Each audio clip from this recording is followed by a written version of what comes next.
then we measured those standards, and originally it was with assessments to give feedback to teachers, to parents, everybody, so they could see how well our students were learning the standards.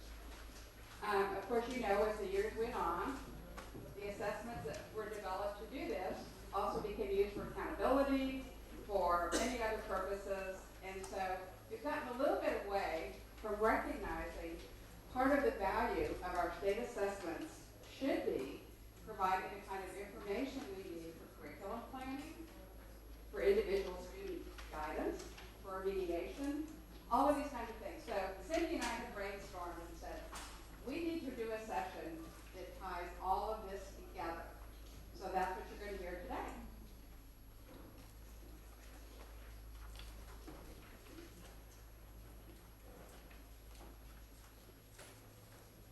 Okay, so there are really three key elements to this process of teaching classroom content.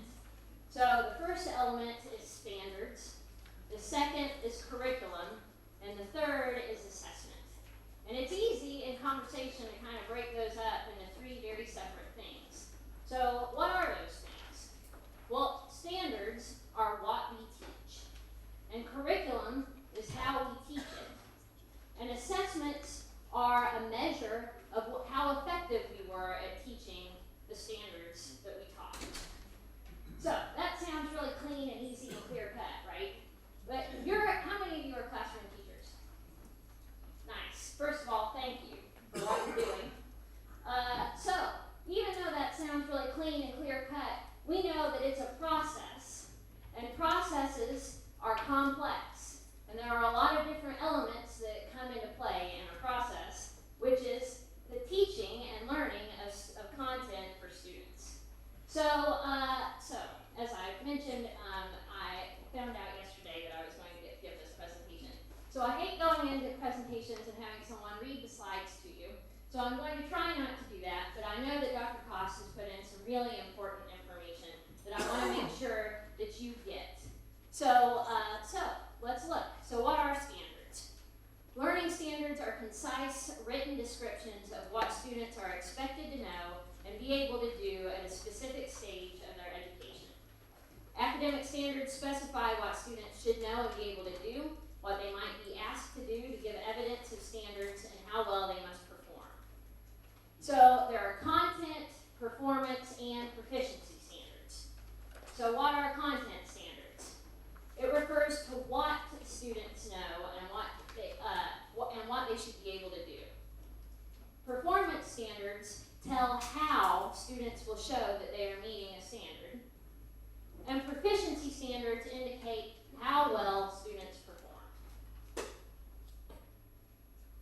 So why are state-level academic standards important? Well, they help prepare students for college and careers, yes.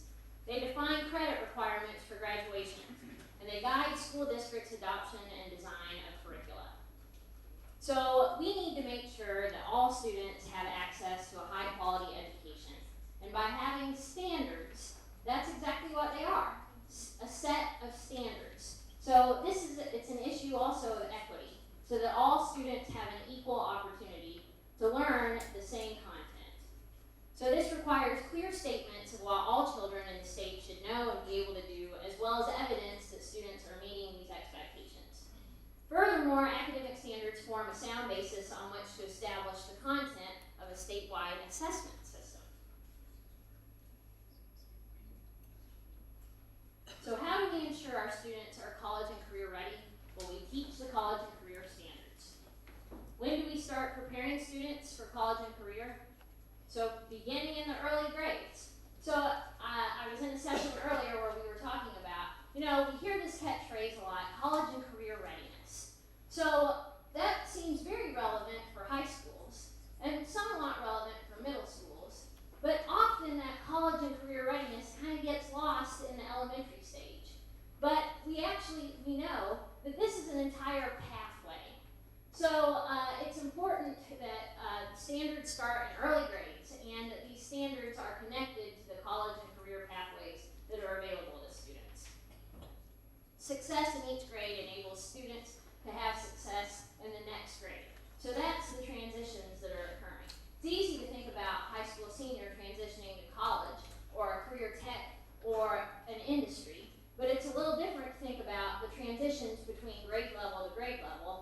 also school settings as well. So how do we prepare students for statewide assessments? We teach the standards at the depth of knowledge in which they're written. So we have new English language arts standards and new math standards. And the Office of Curriculum and Instruction at the State Department of Education has worked tirelessly with their writing teams to produce these standards. And there was a long, arduous process that involved getting stakeholder feedback and lots of reviews and edits. And so rest assured that people have been working really hard to ensure that these standards are high quality. So in English language arts, there are 8 standards: speaking and listening, reading foundations in the reading and writing process, critical reading and writing, vocab, language, research, multimodal literacies, and independent reading and writing. So you should have a handout. There were 2 handouts, and if you didn't get one, I'm sorry. Maybe I think that I know that these handouts are accessible on our website, but I'll have to figure out where they are on the website, so I apologize.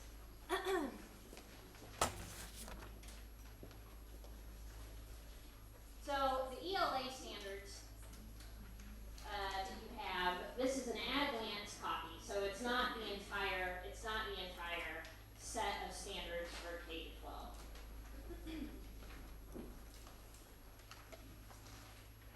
I want to give you plenty of time to talk as well, Dr. Dunlap, so I'm moving through this. The mathematics strands. So there are 4 strands: numbers and operations, algebraic reasoning and algebra, geometry and measurement, and data and probability.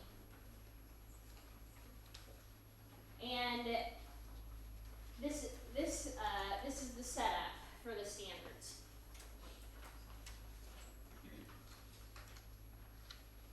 So here's the web page where you can access the standards.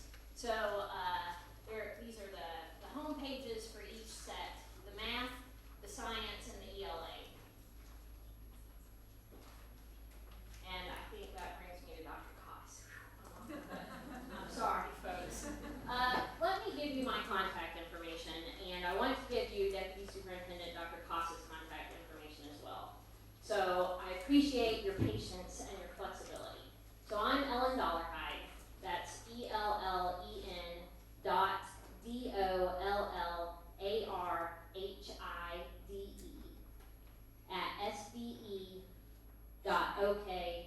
@sbe.ok.gov. And as Jack of all trades, it doesn't mean that I can answer all of your questions, but I am good at finding people who can. So please feel free to contact me. And Dr. Koss's email address, and she checks email regularly, is Cindy, CINDY.KOSS@sbe.ok.gov. So please contact us, and thank you for your patience.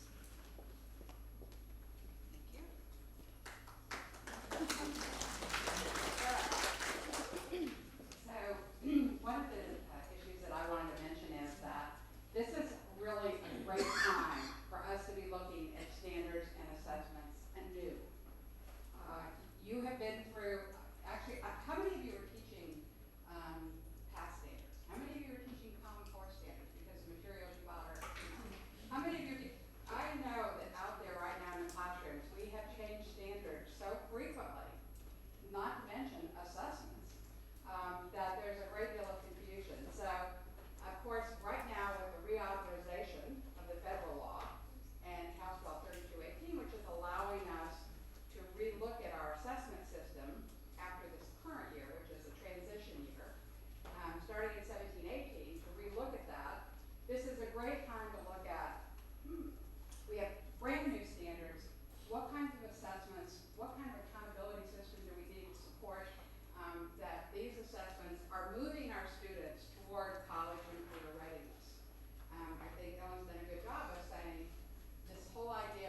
the progress that they need to make.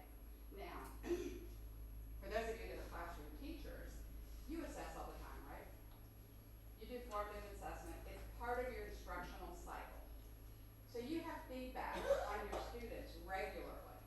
And of course, the key to that is, I can remember when I first started in the profession as an administrator, I've been a teacher for years, I discovered that we gave a pre-test to all of our fourth, or I think it was actually third graders, to measure reading. And then it didn't matter what they scored on the pre-test. Everybody got the same instruction all during the year, and then we're given a post-test. Well, you know, the whole idea of formative assessment, whether pre-test, diagnostic, whatever you use, is so that you can adjust your instruction. So all of that goes on during the year, and we know that that's a great teacher responsibility.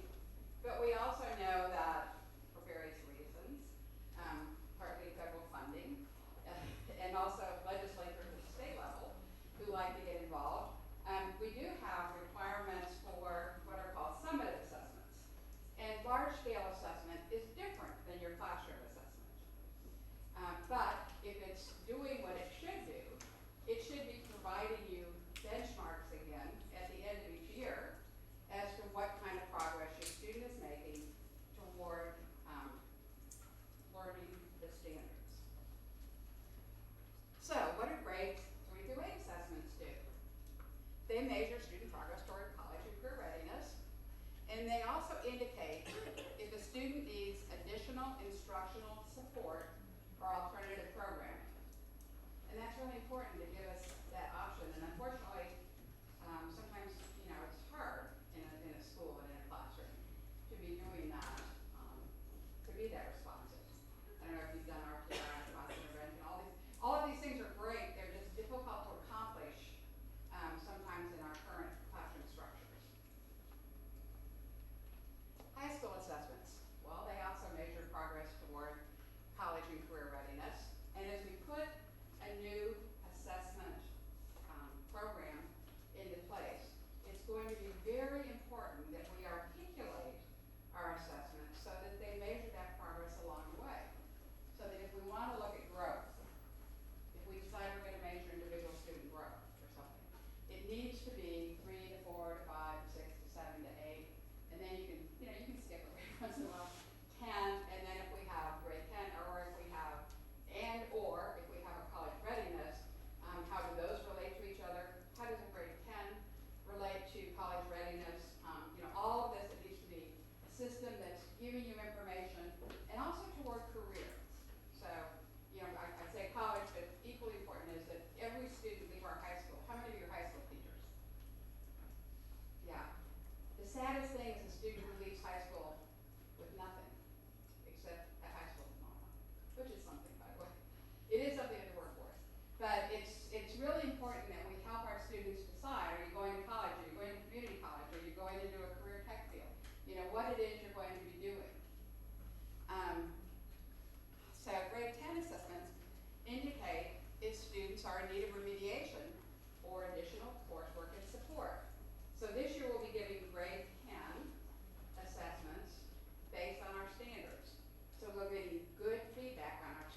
we will be doing that. The testing company alignment with new standards is completed for 17. The testing company, we have adjusted the assessment for 16, 17, that it will measure our new standards. The House bill in Oklahoma requires that we go out to bid for a new testing vendor after this year. So once the public input is gathered for a new assessment system, we will be releasing an RFP to request a new vendor. The blueprints are available now. If you come to the assessment session, we actually have a little booklet that includes the blueprints so that you can have a copy of those. They're also posted on our website. So this, I kind of talked about some of this with ESSA, the Every Student Succeed Act, which is the new No Child Left Behind. And it's a little confusing in our state because ESSA is also we had a state, the law didn't pass, but the choice bill, ESSA. So sometimes, be sure when you say ESSA, that everybody understands it's the federal ESSA, which is the Every Student Succeeds Act, which includes Title I and all the titles that you're used to. And they require that states administer high-quality annual assessments in at least reading, language arts, and in our state, our standards are language arts, mathematics and science that meet nationally recognized professional and technical standards. We are required to test students in reading or language arts and math annually in 3 through 8 and once in high school, grades 9 through 12. And then science has to be in each of the following grade stands. 3 through 5, and what grade do we do? 5. 6 through 9, we do A and D. And starting next year in 10 through 12, we'll do 10. Thank you. You all know this. Okay, and it also maintains peer review. It requires the full breadth and depth of standards. House Bill 3218, which is our state law that was passed this year and effective July 1st, the one that did away with UIs and decoupled assessments from graduation requirements at this point, at any rate. And it requires that our state board adopts new rules for assessments in compliance with ESSA by December 31st, 2016. So we are trying to get input from everybody, and we really welcome. We have, for right now, for example, we just hosted a monthly survey to say, when do you want the testing window? This is the year, the transition year, we're setting standards. We can't say with your raw score, this is about where you'll be getting because proficiency levels are not set. So this year is a different, sort of an unusual year. But if you want to get input on that, go to our website, and you can get input on that. So we're really trying to get feedback from teachers, and it's always, and teachers, parents, everybody, it's always a difficult question. Do you want to assess near the end of the year? Great, then we get into more instruction. But if you're a parent, and many times others, you want those test results by the end of the year. You want to see how your student did. So it's always kind of a balance where you want to end up on that. And again, these assessments are going to include exactly what ESSA required, except they also added U.S. history once in high school. So we no longer have 5th and 8th grade history or geography.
12 math tests, for example, include algebra and geometry? Is that yet to be determined?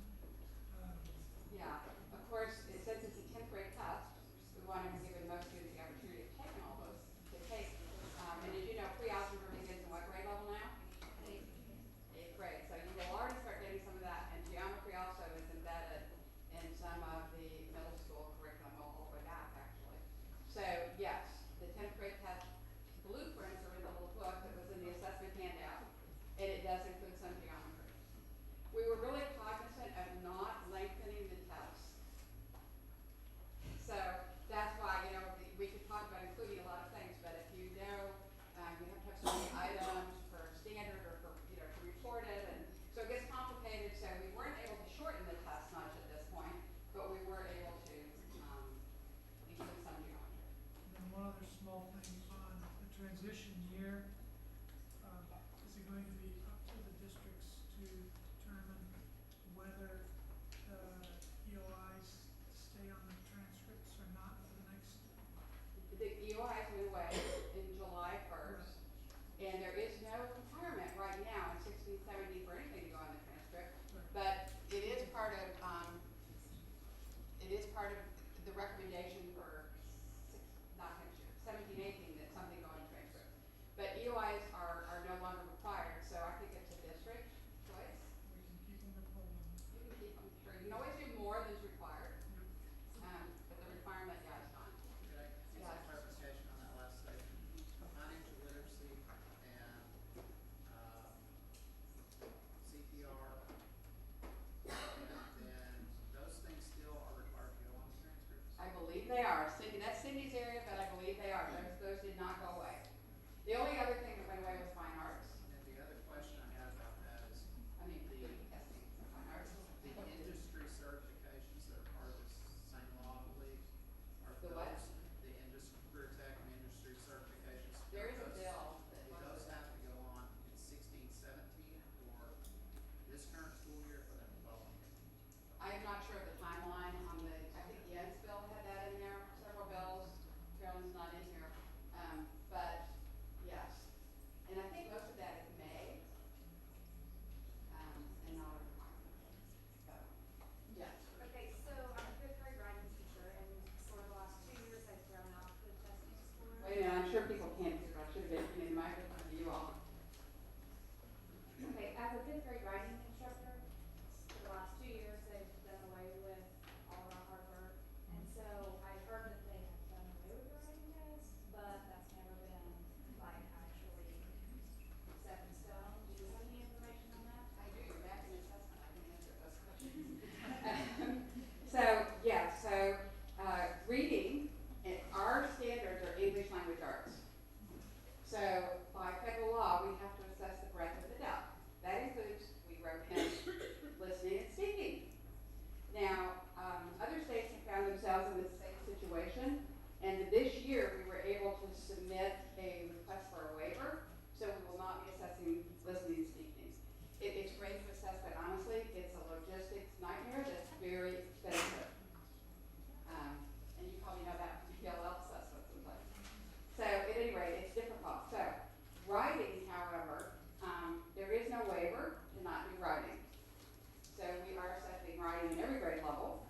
And sort of because of cost efficiency, this is how we're choosing to do it. 3s and 4, we're going to assess with multiple choice. You can do some assessment of writing with multiple choice. It includes grammar, it includes sentence construction, paragraph, You can do some assessment with multiple choice. So 3 and 4, that's what we're doing. 5, to get the breadth and depth of our standards, we're doing a constructive response for writing. So that means reading passages and writing a response. So it's no longer going to be 2 passages, quote, side, by essay type stuff? It is going to be 2 passages because you are going to be doing evidence-based writing. Yes. Is it included in the reading test, or is it? It's all together one test, but a lot of schools choose to do it separately, and we ask that you administer that ELA portion in the early part of the window, because those constructed responses have to be handed forward. So, yes, so that. Meaning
And again, we haven't finished our item and test specs, but that will be reflected in those when they're posted. We have the blueprints posted.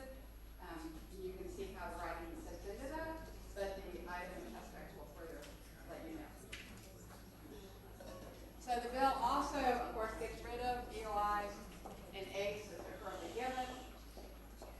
It eliminates the requirement for the fine arts assessment that we've had in law for some time. It asks the state board to look at students transferring in. So I don't think we have enough handout to everybody there for our next session. We have 2 more sessions today. Okay. Can they look at them and give them back to us? Sure. Okay.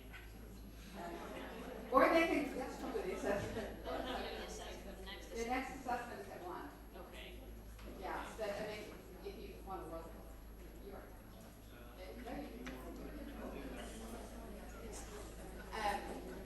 And then it also requires districts to report an assessment score and a business industry certifications on transcripts. And the things that we have to study in the study for the state board, yes. Yes, ma'am. My question is about mathematics, 8th grade test. It's been pre-algebra, but those students that take algebra 1 in the 8th grade, how is that going to affect them? They're taking the high school test and then taking the 8th grade math test. So they're now grade level tests. And we did away with end of instruction. That was the idea of end of instruction, that you gave algebra 1 at the end of algebra. But, you know, people wanted not to do that. And when it was a graduation requirement, literally we were assessing all the time in high school. So now it is. It's just 8th grade will be on the 8th grade standards, 10th grade will be on the 10th grade standards. Regardless of what class you're taking, Regardless of what class you're taking. The one thing that we went over in the assessment session is that if you have students this one transition year, since the algebra 1 test is basically the grade 10 is at this point basically going to stay an algebra 1 test unless groups of teachers in the long run decide to change that. But for now, for the next years, it's an algebra 1 test. If your student took it, if they're a 10th grader this year and they took it in 9th grade or 8th grade, and you have a reportable score, then you can pre-code it so that they don't have to take the math test in 10th grade. This is a transition year. Your DPC, if they came to the... And after this year, that's not true, right? After this year, that's not true. Right, yes. Remember that you all used to assess that at the local level, the fine arts at the local level, and you had to report those scores? That requirement is gone. You may still choose to. Ma'am, so that child that takes an 8th grade algebra 1 class, okay, which a lot of schools do, they're not going to be tested on that until they're sophomores in high school, is that correct? Well, by the time they're sophomores, we'll have a new assessment system. It could be an 11th grade ACT or SAT for academy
That is generally true. The only exception is these kids who've taken the Algebra 1 assessment. Yeah, that's the only exception. What about biology? No, unfortunately, no. And that's partly because, you know, if I got this straight, I'm going to say I've got this backwards. It's the biology that they're exempt from. The Algebra 1, because geometry's been added. How did we get down this road? Geometry's been added to the Algebra 1, so everybody has to take the math grade down. Yes, it does. It's the grade 10. Because geometry's been added, it's different. Biology is exactly the same. So just pass biology, why? Correct. You need a score. So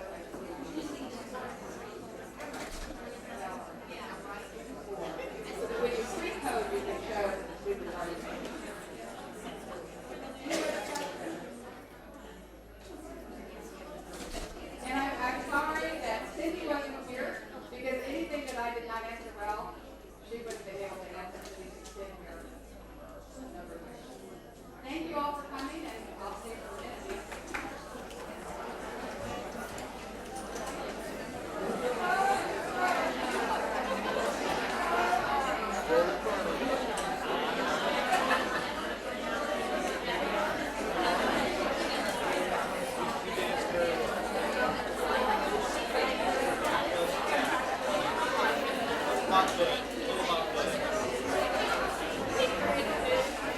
I said a lot.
Marriott pen that I stole from the Marriott many years ago.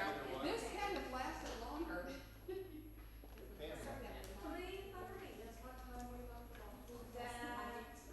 expected those kids to be able to play. That's crazy. So they're playing again today. So, yeah, but it's a totally different, crazy ball team that we're playing. Oh my God, how did you do that? Wait, is that assessment? Are you saying that assessment or do you have to? Oh, yeah, here, what's this meeting, so I think there's this section. The discussion, Miss Annie, no. This was the one. This was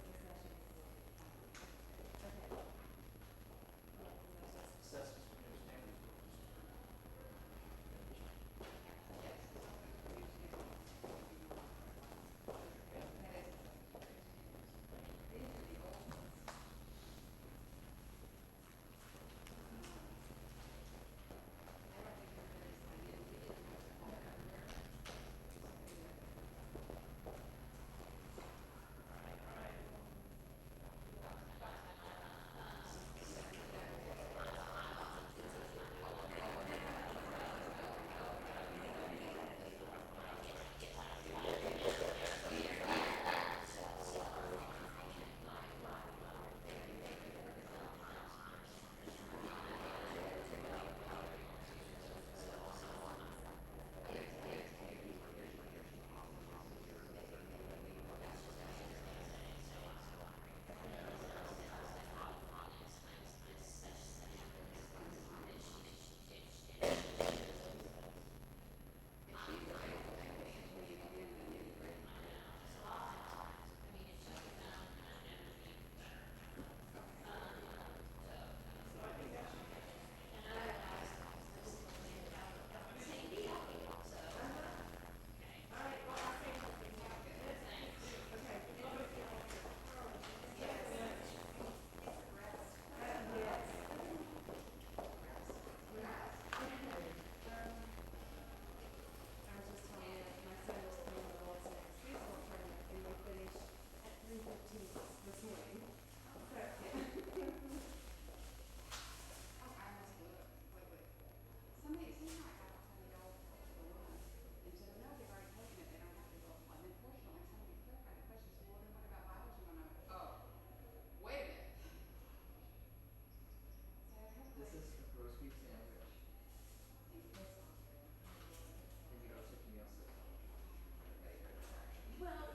If they're not seeing it today on the information anyways, and where it's on the website. Hello? But I mean, we like to hear from you guys, because you guys are the ones running the show. Well, we like to hear from you guys, because you guys are the ones using it. We're the ones back there going. Exactly. Good luck with your baseball. Thank you. How do you shut this off? I turned it off. I put it No, on. it's off. Hello? So I thought I turned it off. And this is on too. How do we turn this off? Well, I've muted that. I don't know how to shut. Well, I thought I muted that.